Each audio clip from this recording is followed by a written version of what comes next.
It's about to get real tense, and there's a lot of girls and boys who are still trapped inside the machine, working, paying their flesh debts. The FBI has made a shocking discovery about Jay-Z's role in Diddy's trafficking ring. Were you surprised that there were so many cameras in his houses? No! So let me ask you, when you hear that Cassie was told to hire male escorts to come in what they call freak-offs now, is that something normal that happens in Hollywood? Yeah! Freak-offs. Hey, everybody know that. Will Diddy start snitching? He better. But the only thing I'm interested in him talking about is everything he knows about Kathy Coriana White.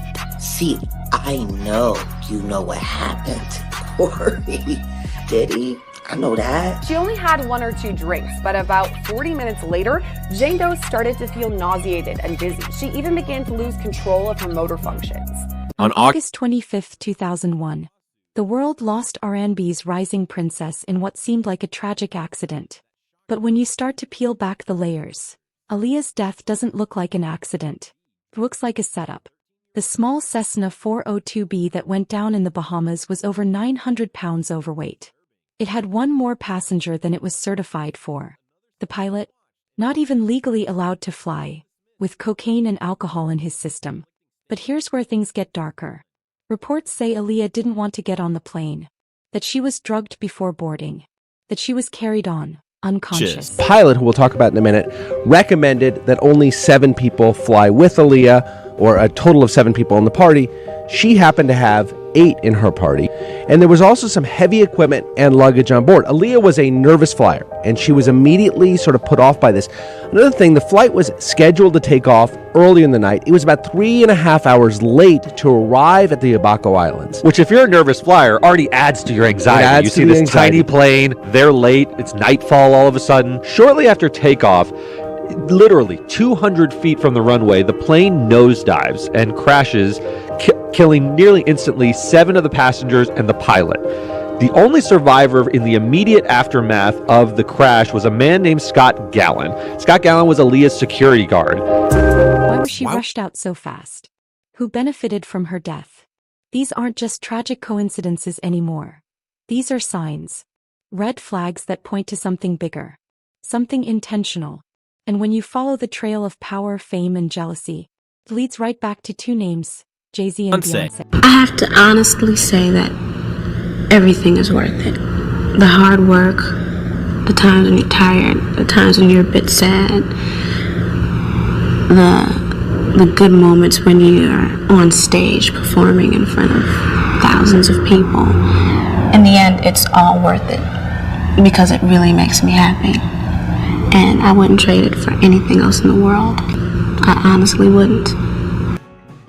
And if Jay-Z was watching Aaliyah rise too fast for comfort, his obsession might have been far more dangerous than fans ever knew. Jay-Z's obsession, Aaliyah's rejection, and its consequences. According to Dame Dash, Aaliyah's boyfriend at the time, Jay-Z was deeply in love with her. So much so, that their friendship collapsed after Aaliyah chose Dame. What fans never realized was just how personal this triangle was. Jay-Z allegedly pursued Aaliyah when she was still underage, and that detail has only made these accusations hit harder. What happens when a powerful man is rejected? In hip-hop, that kind of bruised ego doesn't fade, it flames. The plane crash that killed a rising star in the world of music and film. Reaction today after Aaliyah and 8 others were killed when their plane went down. Good evening, I'm Lauren Glassbergen for Sandra Bookman. And I'm Tim Fleischer. The plane, just after taking off for Florida in perfect weather, suddenly plummeted to the ground. Investigators now saying one of the engines apparently failed. Along with 8 passengers, Aaliyah, a young Brooklyn native and a talented singer and actress. Jeff Rosten is live in Times Square with more on her life. Jeff. And Aaliyah had a huge following not only here in New York City, but nationwide. Only 22 years old, this pop sensation was a popular singer. She was an actress in some movies recently, even a Grammy nominee. Tonight, her family is in mourning, fans asking, why her? Relatives in shock outside Aaliyah's home on the Upper West Side. The R&B star lived here at the Century, Central Park West and 63rd. She was on a small plane heading to Florida from the Bahamas, where she was shooting a music video. Sweetest person you can know. Very intelligent. She knew what she was about and she knew what she wanted to do with her life. Aaliyah's life started here in New York City, born in Bed-Stuy, Brooklyn. But as a child, she moved to Detroit, where friends today remembered this young star. Aaliyah was my best friend. She was a beautiful person on the inside and out. And I'm just shocked. Aaliyah's hits include Back and Forth and At Your Best. She acted in the movie Romeo Must Die and was slated to appear in sequels to The Matrix. But her life, her dreams, were taken away. On board the doomed Cessna, Aaliyah and 8 others, including a representative for Virgin Records and a makeup artist. Investigators say one of the engines apparently failed. They crashed just short of a runway on Abaco Island. Members of her dance team arrived safely on a different plane. She's a beautiful person inside and out, and we're going to all miss her deeply. She will greatly be missed. You know, she had a great impact on many lives, and it was a great experience to share that time with her. The family, too hurt to speak on camera, but released this statement. Aaliyah's family is devastated at the loss of their loving daughter and sister. Their hearts go out to those families who also lost their loved ones in this tragic accident. Fans at the Virgin Megastore in Times Square say Aaliyah was a role model. She had it going with her music, her acting career. She had a lot going for a young girl with a lot of potential. This is another mark of the crash, live from Times Square, a billboard for Aaliyah's new album, but you can see when Virgin Records heard about the accident today, they covered it right up. The bodies right now are in the Bahamas for family identification. We're live tonight in Times Square. Jeff Ross and ABC 7 Eyewitness News. Now people are asking, did Jay-Z's feelings for Aaliyah go beyond music? Was he trying to possess her in more ways than one? And when he couldn't have her, did he help erase her? Conspiracy theories suggest Aaliyah's refusal and her closeness to Dame may have put her in the crosshairs of industry giants. Giants who saw her as both a threat and a reminder of what they couldn't control. And Jay-Z wasn't alone in this. His closest ally, Diddy, had his own secrets. And when you link the two, their history becomes far more sinister. Jaguar herself confirmed that this arrest was a warning from the elites to keep her mouth shut, but did it work? Heck no. It's like trying to stop a leaky faucet with a piece of tissue paper. That tea just keeps on flowing. Things got even crazier after Jaguar's appearance on Piers Morgan's show. She went on Instagram Live the very next day and accused Jay-Z and Beyonce of making some phone calls to get her slapped with felony charges. It's like they're playing a game of Celebrity Monopoly, but instead of go to jail, it's go to real jail. But wait, it gets even wilder. Jaguar also accused them of using witchcraft to make people blindly follow them. I mean, I always thought Beyonce's dance moves were magical, but this is taking it to a whole new level. Now, people are starting to worry that all these legal attacks on Jaguar are leading up to something bigger. Some folks are even bringing up the case of Kyle Marisa Roth, a popular TikToker who was exposing Diddy and Jay-Z just days before she was found dead. Diddy and Jay-Z, a dangerous alliance. This wasn't just a friendship. It was a strategic alliance, forged in the early 90s, that helped build empires, and possibly bury enemies. Diddy and Jay-Z weren't just collaborators. They were partners in power, rising to the top while skating past legal chaos. In 1999, Jay-Z was pleading guilty to stabbing a record executive, while Diddy was dodging charges in a deadly nightclub shooting. Still, both men emerged clean, stronger, untouchable.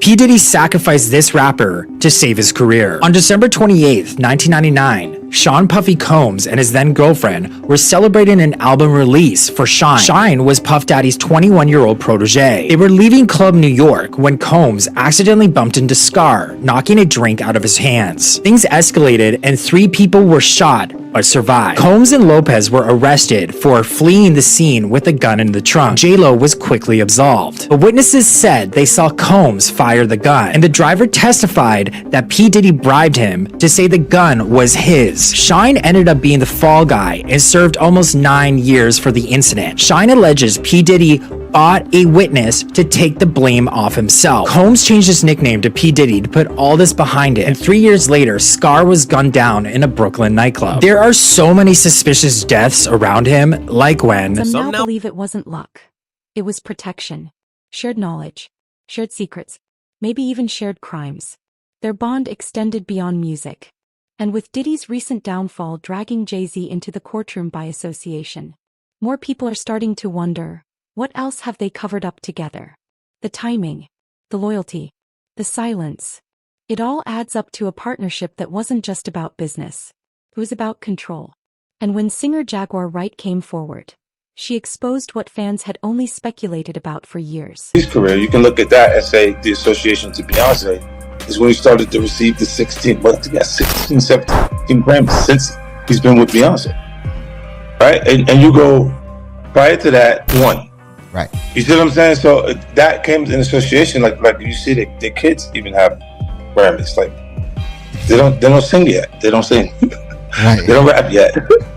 And they already have Grammys and shit. So it's like they give them this trophy so we secure that they're coming to the award show. It meant that much to the culture that they just gave them the things that... Jaguar Wright didn't just break the internet. She ripped the mask off the industry.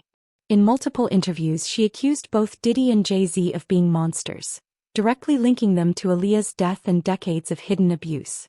According to Wright, Jay-Z didn't just want Aaliyah. He wanted her gone. And Beyonce? Not innocent either. Wright claims Beyonce and her team used witchcraft and manipulation to dominate the industry after Aaliyah's exit. She called the power couple's silence during Diddy's scandal a strategy, a way to let the heat pass while shielding darker truths. And the part that had everyone shook? Her claim that Jay-Z has orchestrated these types of takedowns before. Starting with Aaliyah. In an official statement, Homeland Security investigation said it executed law enforcement actions as part of an ongoing investigation with assistance from HSI Los Angeles, HSI Miami, and our local law enforcement partners. This follows from a series of lawsuits from women allegedly that Diddy abused them. Diddy wielded tremendous influence in the entertainment business during the 1990s and 2000s, and all the victims claim he abused his power towards sadistic ends, including violence, rape, and emotional manipulation. In February, a music producer alleged in a lawsuit that Combs coerced her into having sex with prostitutes. And by the way, if you got the video, just to show the video, and then I'll tell you what they found with his there's a bunch of things going on with this. Play this clip. Lit a fire. The theories that once lived on Tumblr and deep forums, now mainstream. And then came the lawsuit. The one that made everyone stop laughing at the conspiracies and start paying attention. The 13-year-old Jane Doe lawsuit. A pattern emerges. In late 2024, a civil lawsuit surfaced that shocked even the most jaded hip-hop watchers. It alleged that Diddy and Jay-Z drugged and raped a 13-year-old girl at an after-party following the 2000 MTV VMAs. The details were disturbing, the setting chillingly familiar. The lawsuit claimed another celebrity watched and did nothing. And while the case was dismissed in early 2025 due to conflicting statements, the damage was done. Losing out money. You got to take drugs. You're going through so much shit to try and deal with life. You are literally, it's an unhealthy space. And so eventually you're going to go too far, you know? Who knows what happened to Philip? Who knows what Heath had to do in order to get to where he was at? There's a lot of things that people do that end up sitting and they can't get over it. And they got to keep getting high, hoping to get it out of their head, you know? But when you lose your man card, that's the only thing I can think of. You lose your damn man card. What is that? What do you mean by that? You give up your ability, your right to being a man. A man don't take it, a man gives it. So when you give up that man card, you don't get that back. Are you saying what I think you're saying? No, I'm saying what I'm saying. You don't get that back. You come into this world as a man one time. You give up that right for anything, for fear of being hurt, fear of somebody doing something, for wanting to gain something. When you give up that man card right, you lose some spiritual energy that has always been pushing through. Like if a woman gives up her womanly right of being a mother and taking care of her family and do all those things, when you give up those things, but when you give up your manhood, I've never seen somebody recover from it. That was all the people that went to the puffy parties. That was all the people that did all those things thinking that there was never going to be a consequence for what they were doing. Got punked out and pimped out by some greater desire. You shouldn't have a greater desire than being a man. The pattern was impossible to ignore. Allegations of underage abuse. Silent observers. Celebrities tied to Diddy and Jay-Z by reputation and receipts. Even dismissed. The lawsuit validated every fear, every rumor fans had whispered about for years. It's one thing to have one accuser. It's another when multiple stories start echoing the same details. And if this was the pattern, who benefited most when Aaliyah disappeared? That brings us to the star who replaced her in every way. From sound to spotlight. Beyonce. How you feel about Diddy in his case right now and all the updates you hear? How do I feel about it? Well, listen, I think he should keep maybe not. He should keep some rope on his soap or make sure he don't drop it in certain places. In case if he do, he might like it. But long story short is that he need to take his counsel advice. Because if he think he's going to get out of this from the federal government, he out his mind. They in the process of plea bargaining, trying to do a plea bargain session with him, and he not taking it. That's probably why one of the lawyers jumped off the case. Remember Benjamin Bradford, his first lawyer with the Cassie situation? He said, give her the 10 million and make this go away, brother. He ended up giving her 30 million. He's not taking the lawyer's advice. 9 times out of 10, they probably got him a good plea bargain. Yo, listen to me, we can give you 15 years. 10 or 15 years. You do that, you come out, you only have to do like 12, 13. Come off to a halfway house. You still can live some of your life out as a free man. How you feel about what Jay-Z is being accused of? Terrible accusation. I think what's iller is how people are reacting to the accusation. Like they putting them through the ringer. And I've never seen them do that before. So that's the thing. Like usually things get brushed under the rug with him. And I've been accused of shit that I haven't done before. And people don't scrutinize. I didn't get as scrutinized as he's getting. So I'm like, it's just odd to see him in that, getting looked at in that way by white people, like Jay does, yeah, like I hope that shit didn't happen, but I'm like, damn, they turned the world real, like people on a certain level have been fucking with him a certain way where he couldn't do no wrong for like 25 years straight. This is the first time he's not getting a pass with white media. Like he can control black media because a lot of them either work or do business with him, but like,